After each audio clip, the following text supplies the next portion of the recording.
ಪಾಂಡುಪುರದಲ್ಲಿ ದ್ವೇಷ ಭಾಷಣ ಮಸೂದೆ ವಿರೋಧಿಸಿ ಬಿಜೆಪಿ ಕಾರ್ಯಕರ್ತರು ತಾಲೂಕು ಆಡಳಿತ ಸೌಧ ಮುಂದೆ ಪ್ರತಿಭಟನೆ ನಡೆಸಿದರು.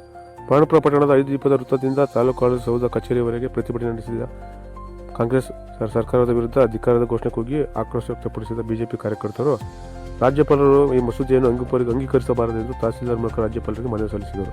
ಮೈಸೂರು ಅಧ್ಯಕ್ಷ ಜಯಶಿವಲಿಂಗೇಗೌಡ, ಬಿಜೆಪಿ ಕ್ಷೇತ್ರಾಧ್ಯಕ್ಷ ಧನಂಜಯ, ಮಾಜಿ ಅಧ್ಯಕ್ಷ ಎಲ್ ಅಶೋಕ್, ಜಿಲ್ಲಾ ಬಿಜೆಪಿ ಕಾರ್ಯದರ್ಶಿ ಕೆಎಲ್ ಆನಂದ್, ಮಹಿಳಾ ಮೋರ್ಚಾ ಜಿಲ್ಲಾಧ್ಯಕ್ಷ ಮಂಗಳಾ ನವೀನ್, ಟೌನ್ ಬಿಜೆಪಿ ಅಧ್ಯಕ್ಷ ಎನ್ ಸೋಮಶೇಖರ್, ಮುಖಂಡರಾದ ಬಳಗಟ್ಟ ಅಶೋಕ್, ಎಂ ರಾಜ್ಕುಮಾರ್, ಸೋಮಾಚಾರ್ಯ, ಶ್ರೀನಿವಾಸ ನಾಯ್ಕ, ಡೈರಿ ರಾಮಲಿಂಗ, ಚಿಕ್ಕಮರಳಿ ನವೀನ್, ಕಿರಣ್, ಆರೋಣಿ ಕೃಷ್ಣ ಸೇರಿದಂತೆ ಇತರರಿದ್ದರು. ಈ ವೇಳೆ ಉಪವಿಭಾಗಾಧಿಕಾರಿಗಳ ವಾಹನದಿಂದಾಗಿ ಪ್ರತಿಭಟನೆಗೆ ಅಡ್ಡಿ ಉಂಟಾಯಿತು ಎಂದು ಪ್ರತಿಭಟನಾಕಾರರು ಆಕ್ರೋಶ ವ್ಯಕ್ತಪಡಿಸಿದರು. ಪೊಲೀಸರ ಜೊತೆ ಮಾತಿನ ಚಕಮಕಿಯೂ ನಡೆಸಿದರು.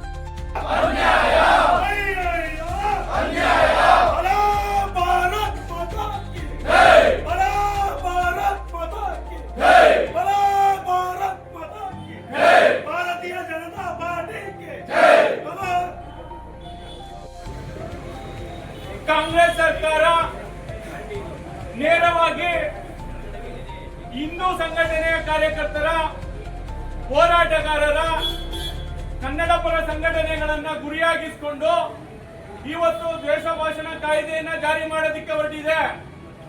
ಈ ಕಾಯ್ದೆ ಈ ದೇಶಕ್ಕೆ ಸಂವಿಧಾನವನ್ನು ಕೊಟ್ಟಂತ ಬಾಬಾ ಸಾಹೇಬ್ ಅಂಬೇಡ್ಕರ್ ಅವರ ಪ್ರಜಾಪ್ರಭುತ್ವಕ್ಕೆ ವಿರುದ್ಧವಾದಂತ ಕಾಯ್ದೆ.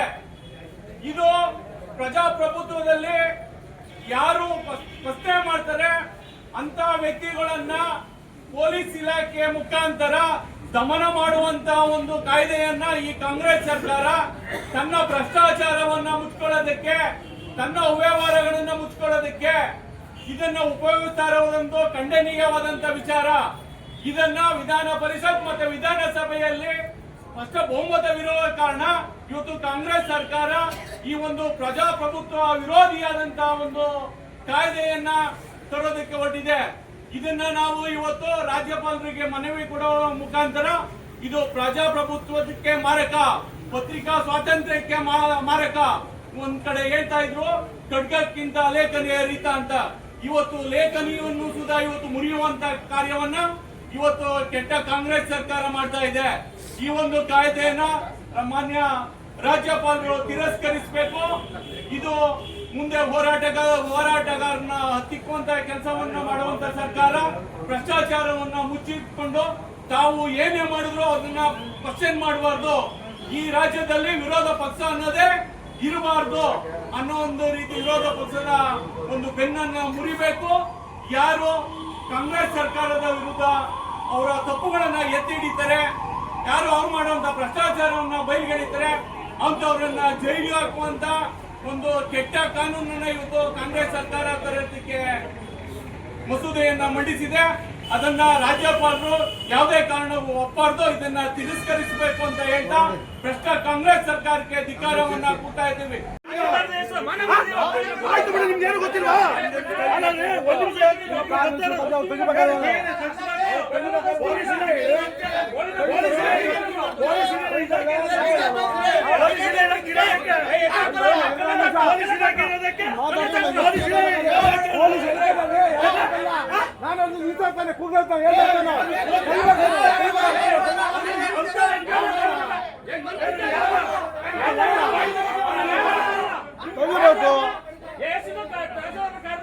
ಯಾರು ಕೈಬೇಕಲ್ಲ ಅವ್ರು ತೆಗಿಬೇಕು.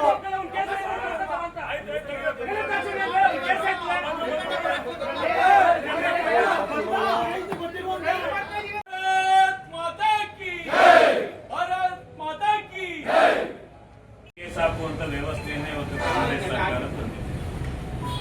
ಕಾಂಗ್ರೆಸ್ ಸರ್ಕಾರಕ್ಕೆ ರಾಮ ಎಣ್ಣೆ ಹೊಡಿಸಿದ್ದ ಅವನ್ ತುಡುಕ ಅಂದ್ರೆ ಬೇಜಾರಿಲ್ಲ, ತಾಯಿ ಚಾಮುಂಡೇಶ್ವರಿ ವೇಷ ಅವ್ರ ನಟನೆ ಸರಿ ಇಲ್ಲ ಅಂದ್ರೆ ಬೇಜಾರಿಲ್ಲ.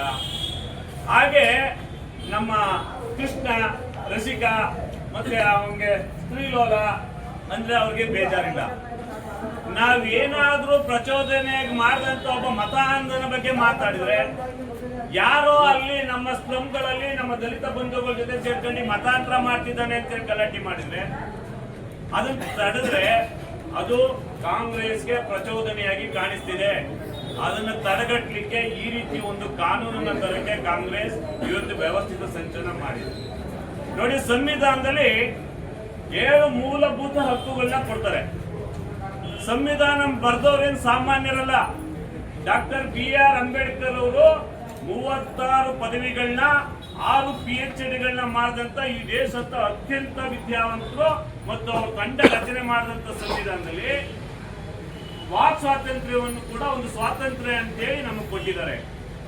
ಕಾಂಗ್ರೆಸ್ನವರು ರೂಢಿ ಇದೆ, ಆಗಾಗ ಎಮರ್ಜೆನ್ಸಿ ಇರೋದು, ಸಂವಿಧಾನಕ್ಕೆ ವಿರೋಧವಾಗಿ ನಡ್ಕೊಳ್ಳೋದು, ಸಂವಿಧಾನನ ಧಿಕ್ಕರಿಸುವಂಥದ್ದು ಕಾಂಗ್ರೆಸ್ಗೆ ವ್ಯಕ್ತಗತವಾಗಿ ಬಂದಿರುವಂತ ಕಾಯಿಲೆ.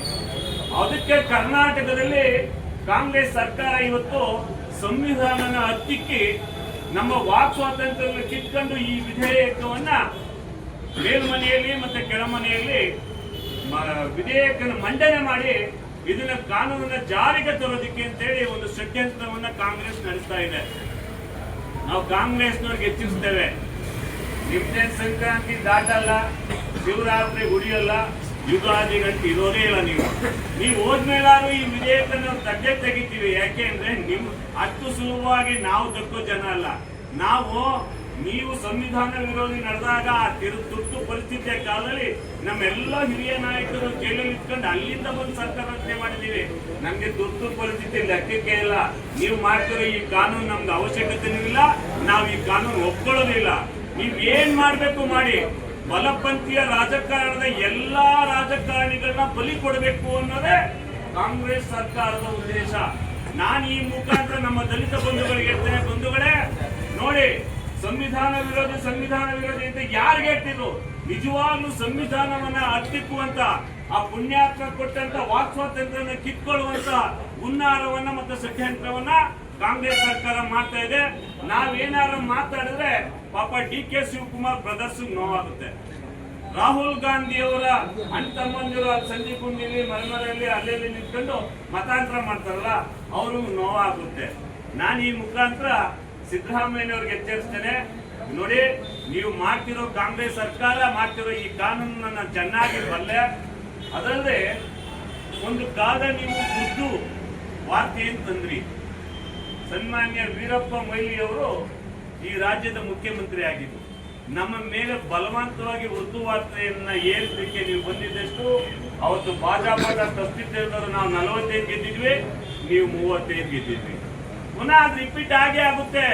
ನೀವು ಎಲ್ಲಿ ತನಕ ತುಷ್ಟೀಕರಣದ ರಾಜಕಾರಣಿಯನ್ನ, ಕೆಲವರು ಬ್ರದರ್ಸ್ಗಳನ್ನ ಓಲೈಸೋ ರಾಜಕಾರಣ, ಕೆಲವು ಬಾಮೈಕನ್ನ ಸಂತೈಸೋ ರಾಜಕಾರಣ ಎಲ್ಲಿ ತನಕ ಮಾಡ್ತಿರ್ತೀರೋ ಅಲ್ಲಿ ತನಕನೂ ಈ ನಾಡಿನ ಜನ, ಈ ರಾಜ್ಯದ ಜನ, ಪ್ರಬುದ್ಧ ಮತದಾರ ನಿಮ್ಮನ್ನ ಹೆಜ್ಜೆ ಹೆಜ್ಜೆಗೂ ಗಮನಿಸ್ತಿದ್ದಾರೆ.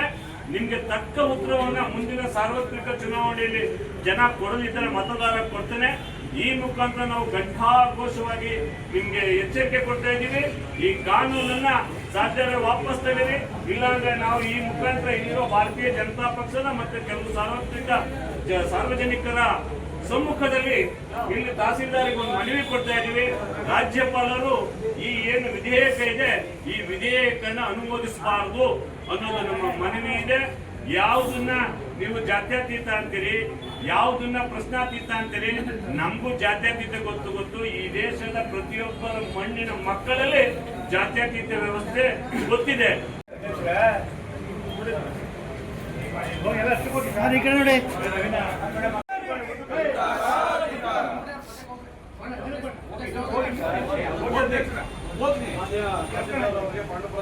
ವಿಷಯ ಕರ್ನಾಟಕ ಸರ್ಕಾರವು ಅನುಷ್ಠಾನಕ್ಕೆ ತರುತ್ತಿರುವ ಕರ್ನಾಟಕ ದ್ವೇಷ ಭಾಷಣ ಮತ್ತು ದ್ವೇಷ ಅಪರಾಧಗಳ ಪ್ರತಿಬಂಧಕ ವಿಧೇಯಕ 2025 ವಿರುದ್ಧ ಪ್ರತಿಭಟನೆ.